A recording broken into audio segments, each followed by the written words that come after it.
Luca. Hey, Luca. Oh, hello, Mulga. How you going? How you going, Molly? These are my cockatiels. And Mulga I got from a pet shop. He'd been sitting there for months and months and nobody wanted him. And he hadn't had much human interaction, and even now he's scared of hands. Watch, he'll go for me. But he doesn't hurt. It's just his way of saying to back off. This is Luca. I saved her from a pet shop too. They butchered her wings and they said that she was hand tamed. Well, I don't really think it's hand taming if you just cut the bird's wings off and force it to interact with you.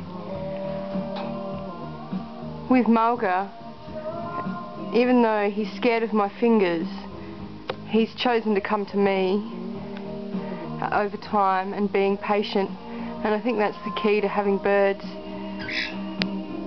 And also just not expecting them to be little performers and entertainers and just to be themselves, but to be your companion as well, because they really want your companionship. I've definitely noticed that.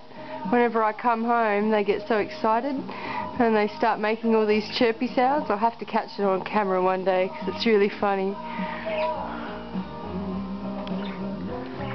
Hey? Hey, Luca. Hey, Luca. Hello. Hey, baby. Aww. You're special, Luca. You're very special. So yeah, Luca can't fly. And I don't know if she'll ever fly. We took her to the vet. When we first got her, her wings were bleeding. And they're pretty butchered. The vet said if they don't grow back in a year, she'll probably never fly. Hello, Mulga.